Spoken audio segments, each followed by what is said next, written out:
ಪ್ರೇಯಸಿ ಗಲಾಟೆ ನಡುವೆನೆ ಪ್ರೇಯಸಿ ಕೈ ಕೊಟ್ಟು ಮತ್ತೋರ್ವ ಯುವತಿ ಜೊತೆ ಹುಡುಗ ವಿವಾಹವಾಗಿರೋದು. ಅಂದ್ರೆ ನಿಗದಿ ಏನಾಗಿತ್ತು ಮುಹೂರ್ತ, ಅದೇ ಮುಹೂರ್ತದಲ್ಲೇ ಮ್ಯಾರೇಜ್ ಮುಗಿದು ಹೋಗಿದೆ. ಆದ್ರೆ ಮದುವೆ ಮಂಟಪಕ್ಕೆ ಹೋಗ್ತಾರೆ ಪ್ರಿಯತಮೆ, ಕೇಳ್ಕೊಳ್ತಾರೆ. ಆದ್ರೆ ಯುವತಿ ಮೇಲೆ ಹಲ್ಲೆ ಆಗಿದೆ ಎನ್ನುವಂತಹ ಆರೋಪ. ಅವ್ರನ್ನೇ ಮಾತನಾಡಿಸ್ತಾ ಇದ್ವಿ ಸಂತ್ರಸ್ತ ಯುವತಿಯನ್ನ.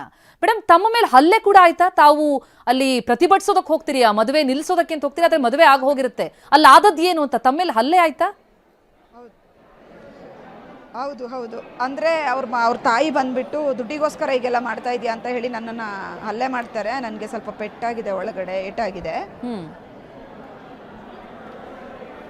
ಮತ್ತು ಅವರು ದುಡ್ಡಿಗೋಸ್ಕರ ಇದು ಮಾಡ್ತೀಯಾ ಅಂತೇಳಿ ಬೇರೆ ಕಡೆ ಎಲ್ಲ ಜನಗಳನ್ನೂ ಕರ್ಕೊಂಡು ಬಂದು ಸ್ವಲ್ಪ ಒಂದು 2-3 ಜನ ಬಂದುಬಿಟ್ಟು ಅದನ್ನು ಹಲ್ಲೆ ಮಾಡಿ ಅವಾಚ್ಯ ಪದಗಳಿಂದ ಮಾತಾಡ್ತಾರೆ. ಬಟ್ ಇನ್ನು ಇಬ್ಬರು ಬಂದುಬಿಟ್ಟು ಮರ್ಯಾದೆ ಪ್ರಶ್ನೆ ಅಮ್ಮ, ನಾನು ನಿಮಗೆ ಕಾಂಪನ್ಸೇಷನ್ ಅಂದರೆ ಕಾಂಪ್ರಮೈಸ್ ಆಗಿಬಿಡೋಣ, ದುಡ್ಡು ಕೊಡ್ತೀವಿ ಅಂತ ಆಶ್ವಾಸನೆನ ಕೊಡ್ತಾರೆ. ಇನ್ನೊಂದಿಬ್ಬರು ಅವಾಗಿಂದ ಕಾಯ್ತಾ ಇದ್ದಾರೆ, ನನ್ನ ದುಡ್ಡು ತೊಗೋಬೇಕು ಅಂತ ಅವ್ರ ಆಸೆ ಮೇಡಮ್. ಬಟ್ ಇಲ್ಲಿಗೆ ನಿಲ್ಲಿಸಿ ಅಂತ ಹೇಳ್ತಾ ಇದ್ದಾರೆ.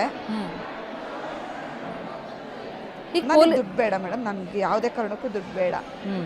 ಹುಡುಗ ಬೇಕು ಅಂತೀರಿ, ಹುಡುಗ ಜೊತೆ ಮದುವೆ ಆಗಬೇಕು, ಬಾಳ್ವೆ ನಡೆಸಬೇಕು ಅನ್ನೋದು ಶ್ಯೂರ್ ಮ್ಯಾಮ್, ಶ್ಯೂರ್ ಮೇಡಮ್.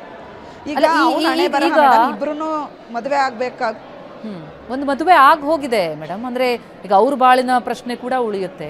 ಹಾಗಾಗಿ ಹೇಗೆ ಇದು ಸಾರ್ಟ್ ಔಟ್ ಮಾಡೋದು ಅಂತ ಅನ್ನೋದು ಬಹಳ ದೊಡ್ಡ ಪ್ರಶ್ನೆ ಆಗುತ್ತೆ. ಪೊಲೀಸ್ ಸ್ಟೇಷನ್ ಅಲ್ಲಿ ತಾವು ಹೋದ್ರಿ, ಮಾತನಾಡಿದ್ರಿ, ಏನ್ ಹೇಳಿದ್ರು? ಅಲ್ಲಿ ಹೇಳಿದ್ರು, ನಾನು ಇವ್ರನ್ನ ಮದುವೆ ಆಗೋಕ್ಕಾಗಲ್ಲ, ನಂದು ಆಲ್ರೆಡಿ ಮದುವೆಗೆಲ್ಲ ಪ್ರಿಪ್ರೇಷನ್ ಆಗಿದೆ, ನನ್ನ ಮದುವೆ ಯಾರ ಜೊತೆ ನಿಗದಿಯಾಗಿದೆ ಅವ್ರನ್ನ ಮದುವೆ ಆಗೇ ಆಗ್ತೀನಿ, ತಡೆಯೋದಕ್ಕಾಗಲ್ಲ, ಕಾನೂನನ್ನು ನಾನು ಫೇಸ್ ಮಾಡೋ ಎಬಿಲಿಟಿ ನನಗಿದೆ ಅಂತ ಸಾಹೇಬ್ರ ಮುಂದೆ ಹೇಳ್ತಾರೆ. ಬಟ್ ಏನಂತಂದರೆ ಈಗ ಮೇಡಮ್ ಆಲ್ರೆಡಿ ಒಂದು ಮದುವೆ ಆಗಿ ಒಂದು ಹೆಣ್ಮಕ್ಳ ಲೈಫ್ಗೆ ಡೈವರ್ಸ್ ಕೊಟ್ಟು ಹಾಳು ಮಾಡಾಗಿದೆ ಅವನು. ಇವಳ ಜೊತೆನೂ ಈಗ ಕರೆಕ್ಟಾಗಿರಲ್ಲ ಮೇಡಮ್. ಬೇಕಾದರೆ ಮುಂದಿನ ದಿನಗಳಲ್ಲಿ ಗೊತ್ತಾಗುತ್ತೆ ತಮ್ಗಳಿಗೂ ಸಹ. Is very money minded madam. ಅವ್ನು ಮನಿ ಮೈಂಡೆಡ್ ಆಗಿರೋದ್ರಿಂದ ಅವನು ಅವ್ರ ಜೊತೆನೂ ನೆಮ್ಮದಿಯಾಗಿ ಬಾಳೋಕ್ಕಾಗಲ್ಲ. ಹಾಗಾಗಿ ನನಗೆ ನಂಬಿಕೆ ಇದೆ, ಹುಡುಗಿಗೆ ಇವನ ಜೊತೆ ಹೋರಾಟ ಮಾಡಿ ಬದುಕೋದು ಕಷ್ಟ ಆಗ್ಬೋದು, ಬಟ್ ನಾನು ತಿದ್ದುತ್ತೀನಿ ಅನ್ನೋ ಭರವಸೆ ನನ್ನಲ್ಲಿದೆ. ದೇವರೇ ಒಂದು ಅವಕಾಶ ಕೊಟ್ಟಿದೆ ಕೊನೆಯದಾಗಿ ಅಂತ ನಾನು ಭಾವಿಸ್ತೀನಿ. ಅಲ್ಲ, ಈಗ ಈ ರೀತಿಯಲ್ಲಿ ಹುಡುಗಿಯರ ಜೀವನದಲ್ಲಿ ಅವ್ರು ಆಟ ಆಡಿದ್ದಾರೆ ಅಂತ ತಾವು ಆರೋಪಿಸ್ತಾ ಇರೋದ್ರಿಂದ ಶಿಕ್ಷೆ ಆಗ್ಬೇಕು ಅಂತ ತಮ್ಗೆ ಅನಿಸ್ತಾ ಇಲ್ವಾ? ಮನಿ ಮೈಂಡೆಡ್ ಅಂತ ಹೇಳ್ತಾ ಇದ್ದೀರಾ, ಯಾವ ರೀತಿ ಮನಿ ಮೈಂಡೆಡ್ ಆ ಹುಡುಗ? ಶಿಕ್ಷೆ ಮೇಡಮ್ ಅಂದರೆ ಅವನು ಫಸ್ಟ್ನೇ ಹುಡುಗಿನ ಯಾವ ರೀತಿ ಮದುವೆ ಆಗಿದ್ದು ಅಂದರೆ ಸುಳ್ಳು ಯಾಕಂದರೆ ನಾನು ನೆಕ್ಸ್ಟ್ ಹಂತದಲ್ಲಿ ಅವ್ರ ಬಗ್ಗೆ ನಾನು ತಿಳ್ಕೊಳ್ತೀನಿ, ಯಾಕೆ ಏನು ಎತ್ತ ಅಂದಿದ್ದಾಗ ಹಣ ಆಸ್ತಿಗೆ ಆ ಹುಡುಗಿ ಫಸ್ಟ್ನೇ ಹುಡುಗಿಗೆ ತುಂಬ ಇರುತ್ತೆ. ಹಾಗಾಗಿ ಈತ ಅವ್ರನ್ನ ಕಾಂಟ್ಯಾಕ್ಟ್ ಆಗಿ ಸುಳ್ಳು ಆಶ್ವಾಸನೆ ಕೊಟ್ಟು ನನಗೂ ಕೂಡ ಡಬಲ್ ಆಸ್ತಿ ಇದೆ ಅಂತೇಳಿ ಅವಳನ್ನ ಮದುವೆ ಆಗಿರ್ತಾನೆ.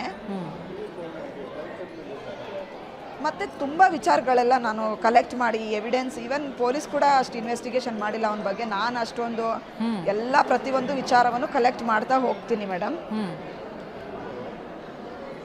ಹಣ ಅಂದರೆ ತುಂಬ ಆಸೆ ಅವನು, ಯಾಕಂದರೆ ಅವನು ನನ್ನ ಹತ್ರನೂ ತುಂಬ ಅಂದರೆ ನಾವು ಎಷ್ಟು ಈಗ ಚಿಕ್ಕಮಂಗ್ಳೂರಲ್ಲೆಲ್ಲ ಸುತ್ತಾಡಿದಾಗಲೂ ಕೂಡ ನನ್ನ ಹತ್ರನೇ ದುಡ್ಡು ತೊಗೊಳ್ತಾ ಇದ್ದಿದ್ದು ತುಂಬ ಸಲ.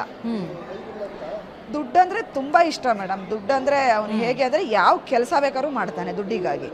ತಮಗೆ ಅನುಮಾನ ಇರ್ಲಿಲ್ವಾ ಈ ಮದುವೆ ಫಿಕ್ಸ್ ಆಗೋವರೆಗೂ ಕೂಡ ಆತನ ಮೇಲೆ ಅನುಮಾನ ಬರಲೇ ಇಲ್ವಾ ಈತ ನಿಮಗೆ ಮೋಸ ಮಾಡ್ಬೋದು ಅಂತ ಹೇಳಿ?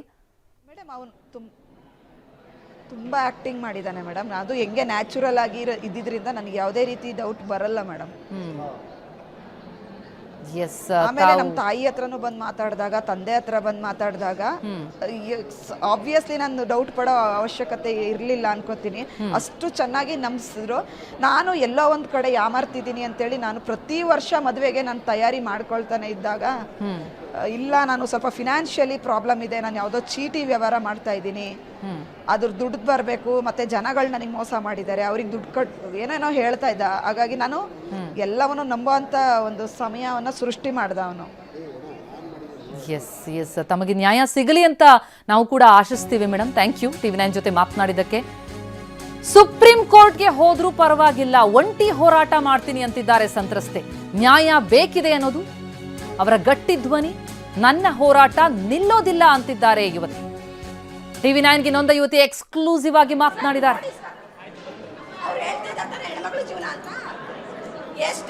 ಸುಪ್ರೀಂ ಕೋರ್ಟ್ ಬಿಡಲ್ಲ.